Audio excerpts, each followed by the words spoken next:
Which app do you use for booking a cab? Ola or Uber? I'm sure you have a preference and an app that you go to first. It's something that, you've kind of been using for many years, but what drove your preference? What made this one app your favorite? If I ask this question to people, most people will have a clear answer. But what they struggle with is telling me why one app is preferred over the other. I'm Saurabh, and this is Digital Experience Showdown. Today, we're going to pit Ola against Uber and unpack the digital experience strategies to see who's winning the digital experience battle. So let the battle begin.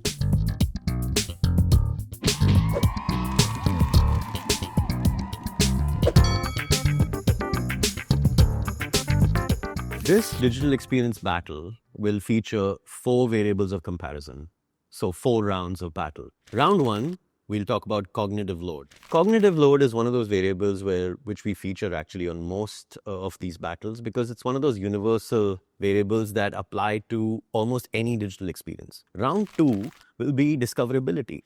Now, you might think that for a cab booking app, why is discoverability important? Well, it's important for the business to showcase their offerings beyond just ride hailing. Round 3 will be a unique variable. You may not have heard of this before. It's called utilizing wait time or wait time utilization. That's an interesting one that we will unpack. And round 4 will be sense of control. How much control do you feel you have over your ride once you've booked it? And these are the 4 variables that we'll pit Ola against Uber on. Round 1, let's talk about cognitive load, and in which app do you experience more load on your brain while using it? There are 3 variables to this that I want to use. One is white space, the second is images, and the third is amount of motion you see on the landing page. So if I just compare the landing page of Ola and Uber, you will see first from a white space perspective, Uber has clearly way more white space between all the elements than Ola has. I'm not surprised by this because I think an Indian app, Ola tends to have a more Indian aesthetic and Indians prefer a much more denser layout. So Ola definitely not leaving too much white space between the elements there. The second variable, which is images, I think if you look at on a landing page, the core area that you use is essentially to pick a destination, right? But above that, Ola is featuring the map right there.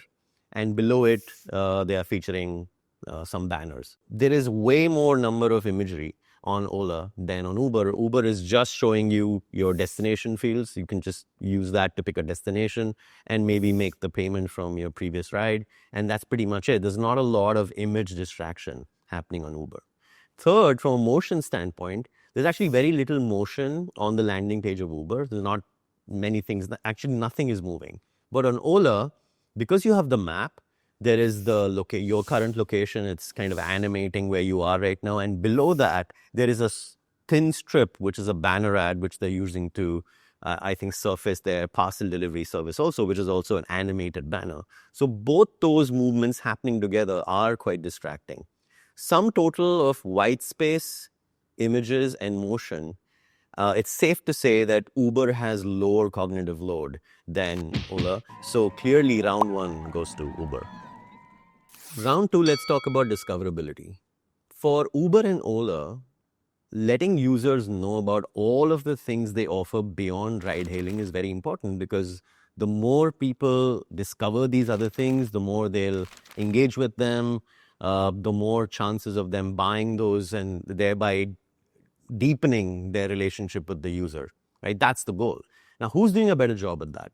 If you look at Ola, Ola has way more offerings beyond ride hailing than Uber does. Uber has a lot of related transportation offerings, but Ola has things like food and insurance and AI bots, and you can even buy a EV on their app and many, many other things. So who's showcasing this better?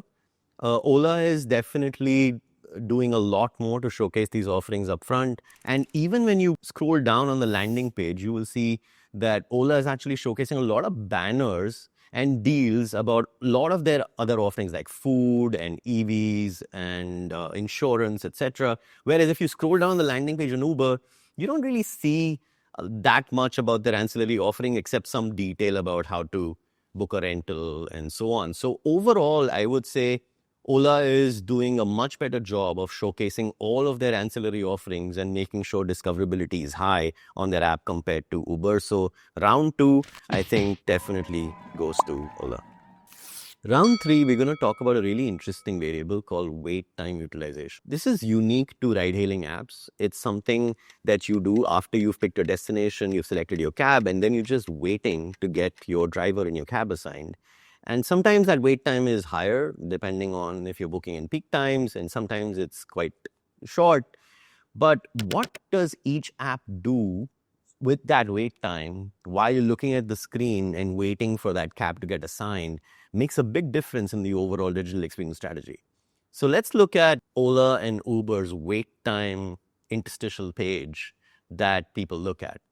On the Ola side, you will see some kind of progress indicator, and you'll see something like, we are finding the best drivers for you, etc. Whereas on the Uber side, they're also showing you progress indicator and telling you that we're looking for a driver, but they're also doing some cross promotion during that time while people are kind of just waiting and staring at the screen. So overall, I don't think both apps are really utilizing this time well, because if you really look at Duolingo, while you're moving from one screen to another, you're waiting for something to load, it'll actually do something called edu loading. They'll educate you about some word or some meaning or some fun fact about the language you're learning. And that's actually a pretty good example or a best practice of how you use wait times. Ola and Uber are not utilizing this. I think this is a missed opportunity. But if from a slightly better kind of cross-promotional utilization standpoint, I would give this round to Uber and say maybe they are by a small margin winning this third round. Round four, we're going to talk about a variable called sense of control. When does this come into play? When you have decided your destination, you've picked a cab, and the cab has been assigned to you, you basically see a screen which shows how far the cab is, how long is it going to take to get to you, what's the driver's name, what's the car color, what's the OTP, and all of the other details. Actually, largely on both Uber and Ola, both these screens are quite similar. The information is almost the same, except that Ola has some minor differences. They actually show you the full name of the driver compared to Uber just shows you the first name.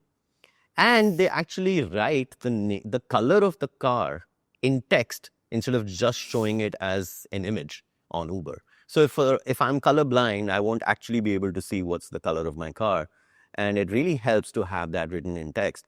Beyond that, there is not much difference on just the page which shows you, yes, your cab is coming. But as you swipe down on this page, you will see that Ola offers a way more amount of sense of control to users about the ride. For example, I've booked the cab that's coming. What if I have to change my pickup location or edit my destination or suddenly need to check the fare? Actually, all of those options are upfront in Ola, and you feel like you can actually go in there and edit some of those things. If you go to Uber, all of those things are hidden. I'm sure they're there, but they're not upfront. And so on the surface, it feels that Ola offers you a much greater sense of control about your ride than Uber does. So round four for me, definitely Ola is winning there. 4 rounds are done. Let's look at the scorecard. Round one, from a cognitive load standpoint, Uber won that round. They had much more white space, more minimal approach, more clarity. Round two, on discoverability, Ola did much better, showcasing all of their ancillary offerings. Round three, from a wait time utilization standpoint, Uber just edged past Ola, did slightly better. And round four, from a sense of control standpoint, Ola was offering way more sense of control. Well, it's an even Steven score again. And whenever we do these kind of digital experience showdowns, at least at this part of the show, it's usually kind of pretty even. And that's what happens when there are two competitors who are very, very close and very hard to kind of tie apart. But again, the strategy of both these apps is very, very different, as you can probably see by the scores. If you look at Ola, their strategy is clearly what I would call a more is more strategy. We have more offerings. Let's show them up front. Let's give people more sense of control. Let's show all of our edit, cancel options up front. Whereas Uber is saying, we're going to use progressive disclosure. Less is more is Uber's strategy. Let's not show that many offerings up front. If people do want to edit or cancel something, they can obviously go click something and find those options. So clearly, Uber, less is more, and Ola, more is more. Which strategy is better? To answer that question, let's look at the business results of both company and their market share. Ola has 60% market share for ride hailing in India compared to 40% of Uber. And in my opinion, Ola's more and more strategy is contributing to the fact that they have a greater market share. Why? Because if you look at Indians and our aesthetic, I think most of us prefer a much more denser aesthetic, a much more denser layout. To put it simply, we like to see more options up front. It comes from our culture. If you just compare a ballet dancer to a Kathakali dancer, you'll see the difference between a more and more strategy and a less is more strategy, and the fact that that difference comes from our culture. And you can look across our entire cultural spectrum to see why we prefer the more is more strategy much more. As of now, Ola seems to be benefiting from their more is more strategy. But the battle is far from over. Time will tell how these apps evolve from here and how they take their digital strategies into the future and what they do with it. But the bottom line is, when you have two apps in a competitive space, when all things are equal, it's small changes in digital experience strategy that definitely give you a far greater chance of success than anything else. So see you next time on Digital Experience Showdown.